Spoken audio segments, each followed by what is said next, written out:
Olá, nono ano. Hoje eu trago para vocês mais uma aula de redação, tá? No livro de produção de texto, na página 144, tá bom? Então vamos lá. A gente vai reler a forma como a Malala concluiu o seu discurso, tá? Ela faz uso de uma repetição, ou seja, ela quer enfatizar, ela quer chamar atenção para isso, tá? Que esta seja a última vez que um menino ou menina desperdice sua infância em uma fábrica. Que esta seja a última vez que uma garota seja obrigada a se casar na infância. Que esta seja a última vez que uma criança inocente perca a vida na guerra. Que esta seja a última vez que uma sala de aula permaneça vazia. Que esta seja a última vez que se diga a uma menina que a educação é um crime e não um direito. Que esta seja a última vez que uma criança permaneça fora da escola, tá? Então, dessa forma, esse uso, né, do verbo que esta seja a última vez, ela demonstra, esse verbo ele está sendo utilizado no subjuntivo, tá? É o modo, né, na verdade, que vai expressar aquela dúvida, aquela incerteza. Esse é o desejo dela, tá? É importante. Esse é o desejo dela em relação ao futuro, mas ela ainda não tem certeza, tá bom? O que a repetição da expressão que esta seja a última vez revela em relação aos desejos da Malala para o futuro? Revela, gente, que a Malala ela tem esperanças no futuro e deseja o direito à igualdade, à educação e à paz. Bom? Igualdade de gêneros, né? Lembra que ela defende. Então, gente, aqui eu tenho toda a estrutura de um discurso, tá? Que é um texto expositivo argumentativo, ele também vai trabalhar com essa ideia de argumento, né? Os seus argumentos, eles sustentam a sua opinião, os argumentos dela, sustentar a opinião dela, né? De defender a criança, de defender essa igualdade, tá bom?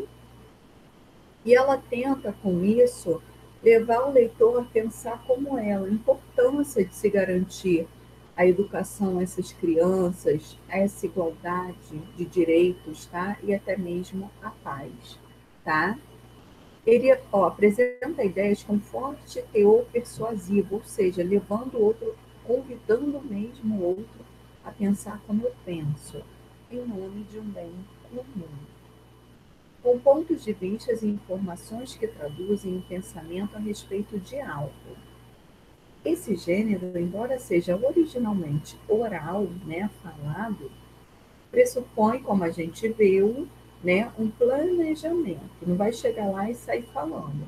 Não, eu tenho que ter noção do que eu vou falar, né, como eu vou falar, qual tipo de linguagem, eu tenho que adequar a minha linguagem ao público que vai ouvir esse discurso, tá bom? Aqui, ó. Então, se eu vou fazer um discurso, eu vou expor e defender ideias sobre um assunto, né? De modo a convencer o público sensibilizando. Então, eu tenho que ver se esse discurso é para eu conseguir voto, é para eu agradecer, como a Malala fez, um prêmio, né? Característica, como a gente viu no gênero oral, tá? Emprego da primeira pessoa, né? Do eu. É um gênero expositivo argumentativo, ela vai expor algumas questões e vai argumentar, né, através dessas colocações que ela fez, tá? Então, olha aqui, sugestão de leitura. Eu Sou Malala. É um livro, né, que a própria Malala escreveu, e também a Cristina Lamb. E o que a gente vai conhecer, né? Para conhecer mais sobre a jovem paquistanesa Malala Yousafzai, leia o livro Eu Sou Malala. Ao contar a história de uma família exilada pelo terrorismo, o livro propõe ainda uma reflexão sobre a luta pelo direito à igualdade e à educação e sobre os desafios da valorização da mulher em uma sociedade marcada pela desigualdade de gênero. Bom, então vamos dar continuidade. Ó. Agora nós vamos ver a respeito da coesão textual. O que é isso? Como as ideias no meu texto são ligadas, tá? Eu tenho a coesão vai me ajudar muito na questão da estruturação do meu texto, tá bom? Então, quais palavras eu vou usar? Como eu vou ligar essas orações? Qual relação eu quero que essas orações estabeleçam, tá? Então as conjunções, assim falando, é, é uma forma de coesão textual, é uma forma de manter o meu texto coeso, tá? Então vamos lá. Releia um trecho do discurso de Malala e observe a forma como as ideias são encadeadas.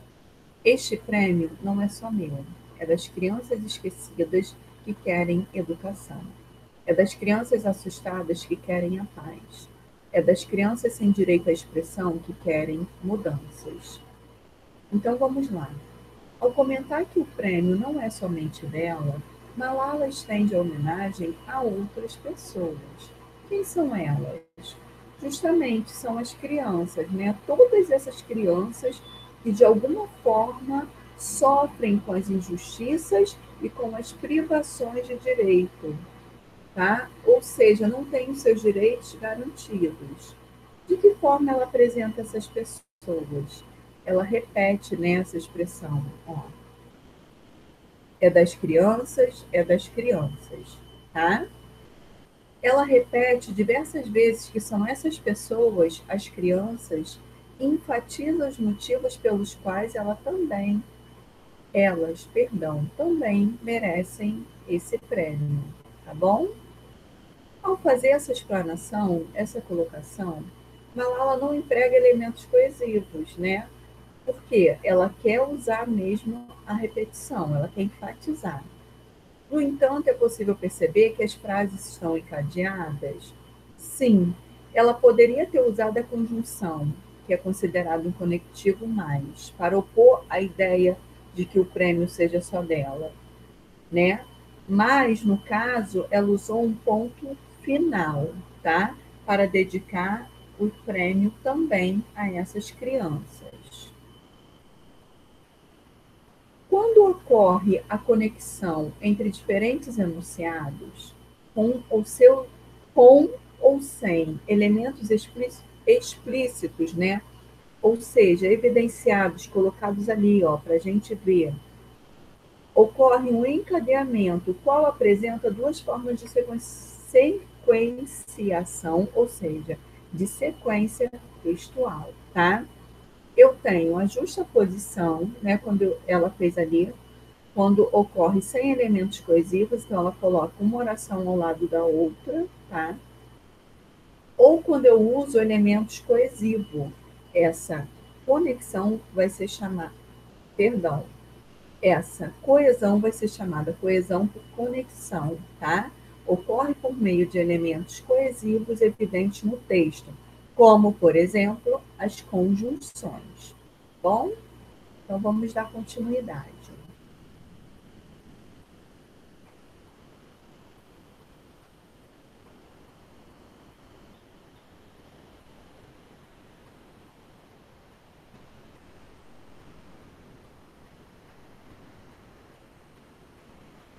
Só um minutinho, ó.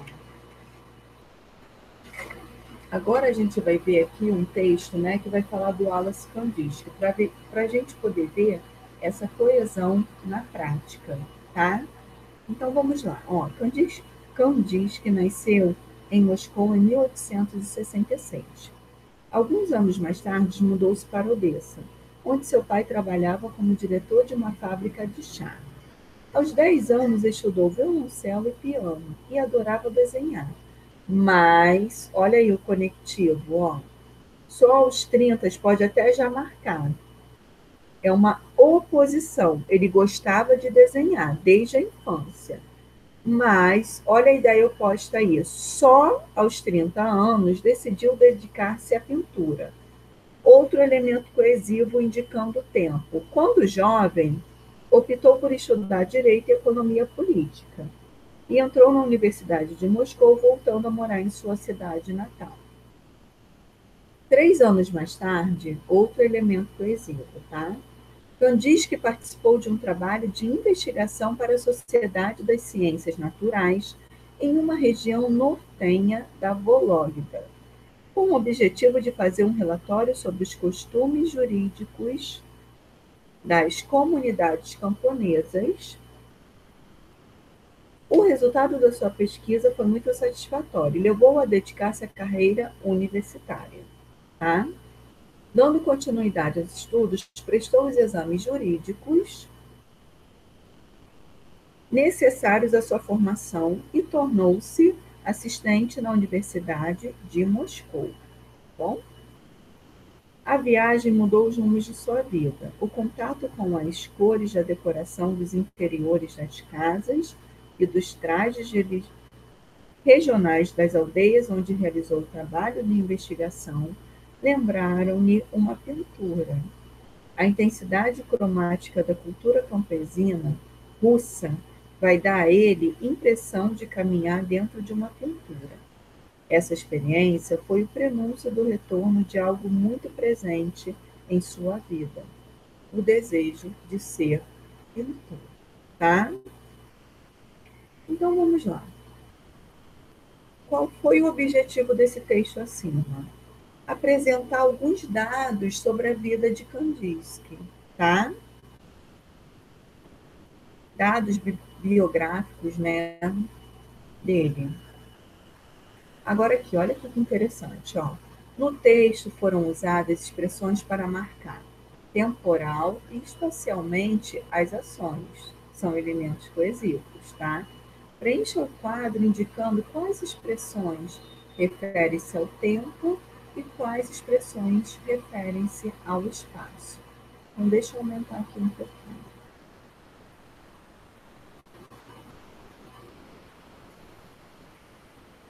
Aqui, ó. Então, expressões, né, que marcaram o tempo, datas, claro, né? Então, eu tenho em 1866, alguns anos mais tarde, aos 10 anos, quando jovem e 3 anos mais tarde. Tá bom?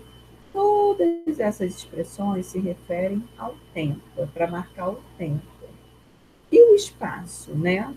Em Moscou, na Universidade de Moscou, em sua cidade natal, em uma região nortenha da Vológda. Bom? Então, essas expressões denotam o espaço. Bom? Mais uma questão aqui, ó, desse texto. Deixa eu aumentar aqui. Como essas expressões contribuem para a coesão textual? Vamos lá.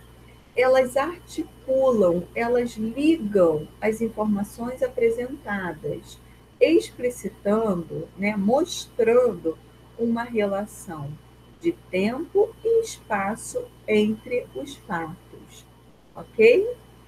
Então, essa ligação entre os parágrafos, essa ideia de continuidade, tá? Tudo isso contribui para a coesão.